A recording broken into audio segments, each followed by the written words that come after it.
अष्टावक्र गीता अध्याय 2 सूत्र 4 और 5। क्या कहते हैं राजा जनक? कह रहे हैं, जैसे जल से तरंग फेन और बुदबुदा भिन्न नहीं है, फेन यानी झाग, वैसे ही विश्व आत्मा से भिन्न नहीं है, किंतु आत्मा से ही निकला हुआ है। सूत्र 5 में क्या कहते हैं?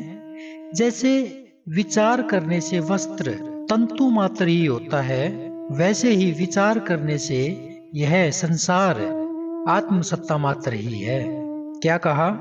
राजा जनक को स्वयं की आत्मा का तो बोध हो गया, किंतु साथ ही यह भी बोध हो गया कि समस्त आत्माएं यानी जितने भी जीव जंत हैं, उनके भीतर जो एक शक्ति है, एक चैतन्य रूप है, वह भी भिन्न भिन्न नहीं है। आत्माएं शब्द का प्रयोग हुआ है, वैसे आत्माएं जैसा कोई शब्द नहीं होता। आत्मा मात्र एक होता है, इसका बहुवचन नहीं किया जा सकता। तो यहाँ पे जो आत्मा शब्द है, उसका केवल इतना ही अर्थ है कि जितने भी चेतन यानी जितने भी जीव इस धरा के ऊपर हैं, इस धरती के ऊपर हैं, उन सभी में वो एक तत्व ही है, भिन्न भिन्न नहीं है। और यह जो सारा का सारा जगत है, यह भी आत्मा से भिन्न नहीं है, बल्कि आत्मा से ही निकला हुआ है। बड़ी ही प्यारी बात यहाँ पे कही गई है कि यह विश्व इस आत्मा से भिन्न नहीं, बल्कि आत्मा से ही निकला हुआ है। उसी का फैलाव मात्र है, उसी की अभिव्यक्ति है, उसी का रूप है। राजा जनक इसे उदाहरण दे करके कहते हैं, समझाते हैं कि जिस प्रकार जल से तरंग फैन यानी झाग और बुदबुदा भिन्न नहीं है, उसी प्रकार आत्मा से विश्व भिन्न नहीं है। अगर कोई भिन्न मानता है तो उसे अभी आत्मा का ज्ञान नहीं हुआ, वे अभी मन के पार नहीं गए। मन के स्तर में जो रहता है, उसे ही भिन्नता का अनुभव होता है, किंतु जो मन के पार चला जाता है, उसकी सारी की सारी भिन्नताएं समाप्त होकर के एक तत्व का बोध हो जाता है। ध्यानी जब मानसिक स्तर की उच्चतम स्थिति में होता है, ध्यानी जब मानसिक स्तर की उच्चतम स्थिति में होता है, तो उसे आत्मा की थोड़ी सी झलक मिल जाती है, किंतु पूर्ण आत्मज्ञान की स्थिति में नहीं पहुंचने से उसे भिन्न भिन्न आत्माएं प्रतीत होती हैं। यानी प्रकृति में जितने भी जीव हैं, उन सभी जीवों में उसे भिन्नता दिखाई देती है, उसमें एकता दिखाई नहीं देती, उसमें एकत्व दिखाई नहीं देता। यह ज्ञान की अपूर्ण स्थिति है, और अभी ज्ञान नहीं हुआ अगर उसे भिन्नता दिखाई दे रही है तो। कहते हैं आगे कि यदि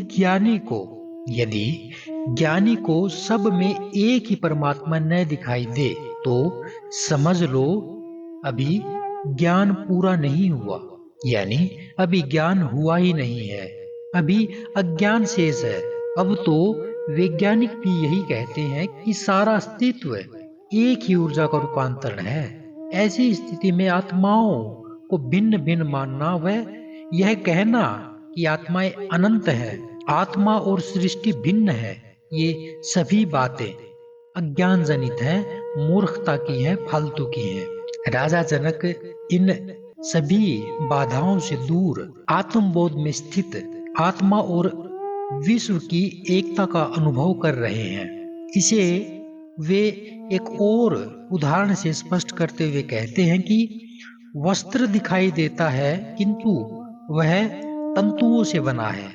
वस्त्र जो हम पहनते हैं वो दिखाई देता है, किंतु वह छोटे छोटे तंतुओं से बना है। मूल जड़ तो तंतु ही है जिससे वस्त्र बना है, बिना तंतु के तो वस्त्र हो नहीं सकता। इसी प्रकार आत्मरूपी तंतु से यह पूरा विश्व बना है। फिर विश्व इससे भिन्न कैसे हो सकता है? यदि आत्मा ही न हो तो फिर ये विश्व कैसे बन सकता है? वस्तुतः आत्मा ही वह मूल तत्व है जो विश्व का आधार है, फिर दोनों को भिन्न कैसे कहा जा सकता है? वैज्ञानिक इस मूल तत्व को विद्युत कहते हैं, किंतु विद्युत जड़ शक्ति है एवं आत्मा चैतन्य है। यह विद्युत भी चैतन्य आत्मा की ही शक्ति है। क्या कहा?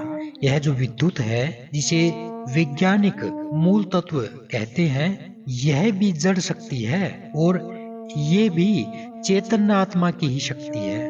मूल तत्व विद्युत नहीं बल्कि चैतन्य आत्मा है एवं उसी का सारा फैलाव है।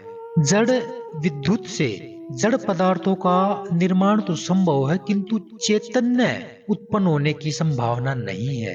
क्या कहा? जो जड़ विद्युत है जिसे वैज्ञानिक मूल तत्व कह रहे हैं, उससे जड़ पदार्थों का निर्माण तो हो सकता है किंतु चैतन्यता उससे उत्पन्न करना संभव नहीं है, उससे उत्पन्न नहीं हो सकता। उसका तो मात्र एक ही केंद्र है और वो है चैतन्य आत्मा। इसलिए राजा जनक कह रहे हैं कि मैं किस में भेद करूं, किसे मैं संसार कहूं, कहाँ है संसार? सब भ्रांतियां, सब तथ्य, सब कुछ ही तो समाप्त हो गया राजा जनक का। वह दूसरा देख ही नहीं पा रहे। जब दूसरा नहीं देख पा रहे तो कौन बचा? वह तत्व बचा जिससे उस स्वयं का निर्माण हुआ है, उस स्वयं से इस प्रकृति का निर्माण हुआ है। तो ना देखने वाला बचा, ना जो दिख रहा है वो बचा। तो ऐसी स्थिति में पहुंच करके राजा जनक कह रहे हैं कि यह संसार जल की तरंग की भांति जाग और बुदबुदा से भिन्न नहीं है। यह पूरा का पूरा संसार आत्मा से भिन्न नहीं है, जबकि यह पूरा संसार इस आत्मा से ही निकला है। इन्हीं सभी बातों के साथ हम मिलते हैं अगले सूत्र में। तब तक के लिए नमस्कार।